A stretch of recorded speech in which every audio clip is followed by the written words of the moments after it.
ಈಗ ಬೆಂಗಳೂರಿನಲ್ಲಿ ಆಗ್ತಾ ಇರುವಂಥ ಬೆಳವಣಿಗೆ ಆ್ಯಕ್ಚುಲಿ ಬೆಂಗಳೂರಿನಲ್ಲಿ ಮಾಡುವಂಥ ಕೆಲಸ ತುಂಬ ಇದ್ದಾವೆ. ಆ ಕೆಲಸಗಳನ್ನು ಮಾಡೋಕ್ಕೆ ಇಚ್ಛಾಶಕ್ತಿಗಳು ಇರಲಿಲ್ಲ. ಈಗ ಆ ಇಚ್ಛಾಶಕ್ತಿಯಲ್ಲಿ ಕೆಲಸವನ್ನು ಮಾಡ್ತಾ ಇದ್ದಾರೆ. ಯಾರೇ ವಿರೋಧವನ್ನು ಮಾಡಿದರೂ ಕೂಡ ಯೋಚನೆ ಮಾಡಿ ವಿರೋಧ ಮಾಡಿ. ಕಾರಣ ಈ ರೀತಿಯಾದಂಥ ಹೆಜ್ಜೆಯನ್ನು ಇಡೋಕ್ಕೆ ಮತ್ತೆ ಯಾವಾಗ ಯಾರು ಬರ್ತಾರೋ ಗೊತ್ತಿಲ್ಲ. ಕಾರಣ ಒಂದು ಒಳ್ಳೆಯ ಕೆಲಸ ನಡೀತಾ ಇದೆ. ಅದು ಆಪರೇಷನ್ ಫುಟ್ಪಾತ್ ಒತ್ತುವರಿ ಆಗಿರಬಹುದು. ಯಾಕೆಂದರೆ ನಾವು ಓಡಾಡೋಕ್ಕೆ ಪಾದಚಾರಿಗಳಿಗೆ ಬೇಕಾದಂಥ ಜಾಗ. ಎರಡನೆಯದು ಕಂಡ ಜಾಗಗಳಲ್ಲೆಲ್ಲ ವಾಹನಗಳನ್ನು ನಿಲ್ಲಿಸ್ಬಿಟ್ಟು ಎಲ್ಲೆಲ್ಲೋ ಹೋಗ್ಬಿಡ್ತಾರೆ. ಒಂದು ವಾರ, ಒಂದು ತಿಂಗಳು. ನಮ್ದು ಅಲ್ಲದೇ ಇರುವಂಥ ಜಾಗಗಳಲ್ಲಿ ಹೋಗ್ಬಿಟ್ಟು ಪಾರ್ಕಿಂಗ್ ಮಾಡ್ಬಿಟ್ಟು ಹೋಗ್ಬಿಡೋದು ಸುರಕ್ಷಿತವಾಗಿದೆ ಅಂತ ಹೇಳಿ. ಈಗ ಬೀಡಾಡಿ ವಾಹನಗಳ ಕೂಡ ಈಗ ನೋಟಿಸನ್ನು ಕೊಡ್ತಾ ಇದ್ದಾರೆ. ಅದು ಒಳ್ಳೆಯ ಕೆಲಸ. ಕ್ಲೀನ್ ಬೆಂಗಳೂರನ್ನು ಮಾಡಬೇಕು ಅಂತಂದರೆ ಇದು ಕೂಡ ಬಹಳ ಇಂಪಾರ್ಟೆಂಟು. ಕಂಡಲ್ಲೆಲ್ಲ ಫುಟ್ಪಾತ್ಗಳಲ್ಲಿ ಗಾಡಿ ನಿಲ್ಲಿಸ್ಬಿಟ್ಟು ಹೋಗ್ಬಿಡ್ತಾರೆ. ಅಂಥವ್ರಿಗೀಗ ನೋಟಿಸನ್ನು ಅಂಟಿಸೋಗ್ತಾ ಇದ್ದಾರೆ. ಜೊತೆಗೆ ಅದಕ್ಕೆ ಲಾಕ್ ಕೂಡ ಮಾಡ್ತಾರೆ. 1 ವಾರ ಟೈಮ್ ಕೊಡ್ತಾರೆ. ಅಷ್ಟರೊಳಗೆ ತೊಗೊಂಡು ಹೋಗೋದೇ ಇದ್ದರೆ ಅಲ್ಲಿಗೆ ಮುಗೀತು ಕತೆ ನಿಮ್ಮ ವಾಹನದ್ದು. ಏನು ಮಾಡ್ತಾರೆ ಅವಾಗ? ಡೀಟೇಲ್ಸು ಇಲ್ಲಿದೆ ನೋಡಿ. ಬೆಂಗಳೂರಿನಲ್ಲಿ ನಿಂತಲ್ಲಿ ನಿಂತ ವಾಹನಗಳಿಗೆ ಲಾಕ್. ಅನಾಥ ವಾಹನಗಳ ತೆರವು ಆಪರೇಷನ್ ಶುರು. ನೋಟಿಸ್ ಅಂಟಿಸಿ 7 ದಿನಗಳ ಕಾಲಾವಕಾಶ. ಅಧಿಕಾರ ವಹಿಸಿಕೊಂಡಾಗಿನಿಂದ ಸಚಿವ ಕೃಷ್ಣ ಬೈರೇಗೌಡ ಫುಲ್ ಆಕ್ಟಿವ್ ಆಗಿದ್ದಾರೆ. ಬೆಂಗಳೂರು ಜನತೆಗೆ ಒಂದರ ಮೇಲೊಂದರಂತೆ ಶಾಕ್ ಕೊಡ್ತಿದ್ದಾರೆ. ಆಪರೇಷನ್ ಫುಟ್ಪಾತ್ ಬಳಿಕ ಬೆಂಗಳೂರಿನಲ್ಲಿ ನಿಂತಲ್ಲಿ ನಿಂತಿರುವ ವಾಹನಗಳ ತೆರವಿಗೆ ಮುಂದಾಗಿದ್ದಾರೆ. ರಸ್ತೆ ಬದಿ ನಿಲ್ಲಿಸಿರುವ ಬಿಡಾಡಿ ವಾಹನಗಳ ತೆರವು ಕಾರ್ಯಾಚರಣೆಗೆ ಸಚಿವ ಕೃಷ್ಣ ಬೈರೇಗೌಡ ಅಧಿಕೃತವಾಗಿ ಚಾಲನೆ ನೀಡಿದ್ರು. ಕ್ವೀನ್ಸ್ ರಸ್ತೆಯಲ್ಲಿ ಸಾಲುಗಟ್ಟಿ ನಿಂತಿದ್ದ ವಾಹನಗಳಿಗೆ ನೋಟಿಸ್ ಅಂಟಿಸಿ ಕಾರಿನ ಚಕ್ರಕ್ಕೆ ಕ್ಲಾಂಪ್ ಹಾಕಿ ನೋಟಿಸ್ ಅಂಟಿಸುವ ಮೂಲಕ ಚಾಲನೆ ನೀಡಿದ್ರು. ಹೀಗೆ ಹಲವು ದಿನಗಳಿಂದ ನಿಂತಲ್ಲೇ ನಿಂತ ವಾರಸುದಾರರಿಲ್ಲದ ವಾಹನಗಳ ಮೇಲೆ ನೋಟಿಸ್ ಅಂಟಿಸಲಾಗುತ್ತದೆ. 7 ದಿನಗಳ ಕಾಲಾವಕಾಶ ಇದ್ದು 7 ದಿನಗಳ ಒಳಗಡೆ ಮಾಲೀಕರು ವಾಹನ ಕೊಂಡೊಯ್ಯದಿದ್ರೆ ಟೋಯಿಂಗ್ ಚಾರ್ಜಸ್ ಜೊತೆಗೆ 500 ರೂಪಾಯಿ ದಂಡ ಹಾಕಲಾಗುತ್ತದೆ. ಇಂದಿನಿಂದ ರಸ್ತೆ ಬದಿ ಸಾರ್ವಜನಿಕ ಸ್ಥಳಗಳಲ್ಲಿ ನಿಲ್ಲಿಸಿರುವ ಬಿಡಾಡಿ ವಾಹನಗಳ ತೆರವು ಮಾಡುವಂತಹ ಕಾರ್ಯಾಚರಣೆಗೆ ಸಚಿವ ಕೃಷ್ಣ ಬೈರೇಗೌಡ ಅವರು ಚಾಲನೆ ನೀಡಿರುವಂಥದ್ದು. ಈಗಾಗಲೇ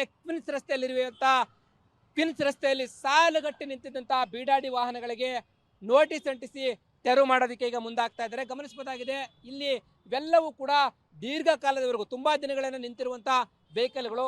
ಇಲ್ಲಿ ಆ ಒಂದು ವೆಹಿಕಲ್ಗಳಿಗೆ ಕಾರಿಗೆ ನೋಟಿಸ್ ಅಂಟಿಸಿರೋದನ್ನ ತಾವು ಗಮನಿಸ್ತಾ ಹೋಗ್ತಾ ಇದ್ದೀರಾ. ಬೆಂಗಳೂರು ಕೇಂದ್ರ ನಗರ ಪಾಲಿಕೆಯಿಂದ ಈ ನೋಟಿಸ್ ಅಂಟಿಸಿರುವಂಥದ್ದು 7 ದಿನಗಳ ಕಾಲ. ಈ 7 ದಿನಗಳ ಒಳಗಡೆ ಈ ವಾಹನವನ್ನು ಮಾಲೀಕರು ತೆಗೆದುಕೊಂಡು ಹೋಗಬೇಕಾಗತ್ತೆ. ಒಂದು ವೇಳೆ 7 ದಿನಗಳ ಒಳಗಡೆ ತೆಗೆದುಕೊಳ್ಳೋದು ಹೋಗದೇ ಇದ್ರೆ GB ಅವರು ಈ ವೆಹಿಕಲ್ ಅನ್ನ ಟೋಯಿಂಗ್ ಅನ್ನ ಮಾಡ್ತಾರೆ. ಟೋಯಿಂಗ್ ಮಾಡಿ ಪಾರ್ಕ್ ಮಾಡುವಂತ ಕೆಲಸ ಮಾಡ್ತಾರೆ. ಜೊತೆಗೆ ವೀಲ್ಗೆ ಕ್ಲಾಂಪ್ ಹಾಕಿರೋದನ್ನ ಗಮನಿಸ್ತಾ ಹೋಗ್ತಾ ಇದ್ರ. ಈ ರೀತಿ ದೀರ್ಘಕಾಲದವರೆಗೂ ಯಾರು ಇಲ್ಲಿ ನಿಲ್ಸಿದ್ರು ಅಂತ ವೆಹಿಕಲ್ಗಳಿಗೆ ನೋಟಿಸ್ ಹಂಚಿ ಕ್ಲಾಂಪ್ ಹಾಕಿದರೆ.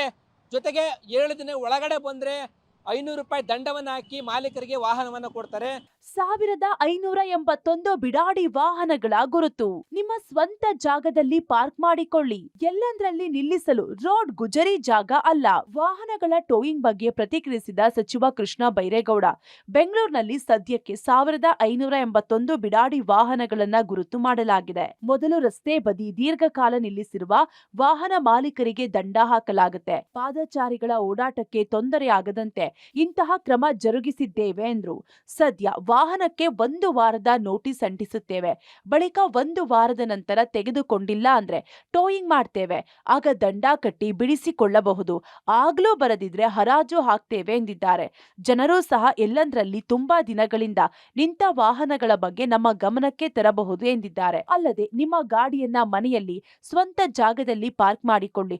ಅದನ್ ಬಿಟ್ಟು ರೋಡ್ ಅಲ್ಲಿ ನಿಲ್ಲಿಸೋಕೆ ರೋಡ್ ಗುಜರಿ ಜಾಗ ಅಲ್ಲ ಅಂತ ಗುಡುಗಿದ್ದಾರೆ. ಜನ ಅವರ ಗಾಡಿಗಳನ್ನ ರಸ್ತೆಗಳಲ್ಲಿ, ಫುಟ್ಪಾತ್ಗಳಲ್ಲಿ ಎಲ್ಲಂದ್ರೆ ಅಲ್ಲೇ ಬಿಟ್ಟು ಇದರಿಂದ ಸಾರ್ವಜನಿಕರು ಓಡಾಡೋದಕ್ಕೂ ತೊಂದರೆ ಮಾಡ್ತಾ ಇದ್ದಾರೆ. ಅಂತ ಗುರ್ತಿಸಿರುವಂತ ವೆಹಿಕಲ್ಸ್ ಈಗ ಇವತ್ತಿಂದ ನಾವು ಅದಕ್ಕೆ 1 ವಾರದ ನೋಟಿಸ್ ಅನ್ನ ಅಂಟಿಸ್ತಾ ಇದ್ದೇವೆ. 1 ವಾರ ಅವರಿಗೆ ಸಮಯಾವಕಾಶ ಇರುತ್ತೆ. 500,000 ರೂಪಾಯಿ ಅಷ್ಟೇ ಅದಕ್ಕೆ ಸದ್ಯಕ್ಕೆ ಪೆನಲ್ಟಿ ಇದೆ. ಅಷ್ಟು ಪೆನಲ್ಟಿ ಕಟ್ಟಿಬಿಟ್ಟು ಅವರು ಬೇಕಾದ್ರೆ ಗಾಡಿಯನ್ನ ಎತ್ಕೊಂಡು ಹೋಗ್ಬೋದು. 1 ವಾರದಲ್ಲಿ ಅವರು ಗಾಡಿ ತಕೊಳ್ಳಿಲ್ಲ ಅಂತ ಹೇಳಿದ್ರೆ ನಾವು ಅದನ್ನ ಇಲ್ಲಿಂದ ಟೋಯಿಂಗ್ ಮಾಡಬೇಕಾಗುತ್ತೆ. ಟೋಯಿಂಗ್ ಚಾರ್ಜಸ್ ಪೆನಲ್ಟಿ ಕಟ್ಬಿಟ್ಟು ಗಾಡಿಯನ್ನ ತಕೊಳ್ಬಹುದು. ಅದನ್ನ ಪೇಪರ್ ಅಲ್ಲಿ ಒಂದು ನೋಟಿಸ್ ಕೊಟ್ಟು 15 ದಿನ ಕಾದು ಆ ನಂತರ ಅವುಗಳನ್ನ ಆಕ್ಷನ್ ಮಾಡ್ತೇವೆ. ಬೆಂಗಳೂರು ನಗರ ಸ್ವಚ್ಛವಾಗಿಡಬೇಕು ಅನ್ನೋದು ನಮ್ಮ ಮೊದಲನೇ ಕರ್ತವ್ಯ. ಆ ಪ್ರಕಾರ ಕೃಷ್ಣ ಬೈರೇಗೌಡರ ಮುಖಂಡತ್ವದಲ್ಲಿ ಈ ಕಾರ್ಯ ಮಾಡಿ ಧೈರ್ಯವಾಗಿ ಅಂತ ಹೇಳಿದ್ದೆ. ಈಗಾಗಲೇ 430 ಕಿಲೋಮೀಟರ್ನ ತೆಗೆದಿದ್ದಾರೆ. ಇನ್ನ ಇದು ಮುಂದುವರಿತದೆ. ನಾವು ಯಾವ ಒತ್ತಡಕ್ಕೂ ಮಣಿಯೋದಿಲ್ಲ. ನಂಬರ್ 1, ಕೆಲವು ರಸ್ತೆಗಳನ್ನ ಡಿಕ್ಲೇರ್ ಮಾಡ್ತೀವಿ, ಅವರು ಅಲ್ಲಿ ಇಟ್ಕೊಳ್ಬೇಕು, ಆ ಟೈಮ್ ಕೊಡ್ತೀವಿ, ಆ ಟೈಮ್ ಅಲ್ಲಿ ಅವ್ರು ಎತ್ಕೊಂಡು ಹೋಗ್ಬೇಕು. ನಾವು ಅಧಿಕಾರಿಗಳು ಏನು ಕೃಷ್ಣ ಬೈರೇಗೌಡರ ಲೀಡರ್ಶಿಪ್ ಅಲ್ಲಿ ಮಾಡ್ತಾ ಇದ್ದಾರೆ, ಸರ್ಕಾರ ಸಂಪೂರ್ಣವಾಗಿ ಪೊಲೀಸ್ ಅವರು ಎಲ್ಲ ಮಾಡ್ತಾರೆ. ಬೆಂಗಳೂರಿನ ರಾಜಾಜಿನಗರ, ಗಾಂಧಿನಗರ, ಚಾಮರಾಜಪೇಟೆ ಸೇರಿ ವಿವಿಧೆಡೆಗಳಲ್ಲಿ ಪಾದಾಚಾರಿ ಮಾರ್ಗ, ಸಾರ್ವಜನಿಕ ಸ್ಥಳಗಳಲ್ಲಿ ಅನಾಥ, ವಾರಸುದಾರರು ಇಲ್ಲದ ವಾಹನಗಳನ್ನ ಗುರುತಿಸಿ ಸ್ಟಿಕ್ಕರ್ ಅಳವಡಿಕೆ ಮಾಡಲಾಗಿದೆ. 7 ದಿನಗಳ ಒಳಗಾಗಿ ಮಾಲೀಕರು ಬಂದು ತಮ್ಮ ವಾಹನಗಳನ್ನ ಕೊಂಡೊಯ್ಯದಿದ್ರೆ ಟೋಯಿಂಗ್ ಮಾಡಲಾಗುತ್ತದೆ. ಇನ್ನು ರಸ್ತೆ ಬದಿ, ಸಾರ್ವಜನಿಕ ಸ್ಥಳಗಳಲ್ಲಿ ದೀರ್ಘಕಾಲ ವೆಹಿಕಲ್ ನಿಲ್ಲಿಸಿ ಸಾರ್ವಜನಿಕರಿಗೆ ಓಡಾಟಕ್ಕೆ ಸಮಸ್ಯೆ ಆಗ್ತಿದೆ. ವಾಹನಗಳ ಮಾಲೀಕರು 7 ದಿನಗಳ ಒಳಗಡೆ ವೆಹಿಕಲ್ನ ಸ್ವಂತ ಜಾಗಕ್ಕೆ ಶಿಫ್ಟ್ ಮಾಡಿಕೊಳ್ಳದಿದ್ರೆ ಹರಾಜು ಮಾಡಲಾಗುತ್ತೆ.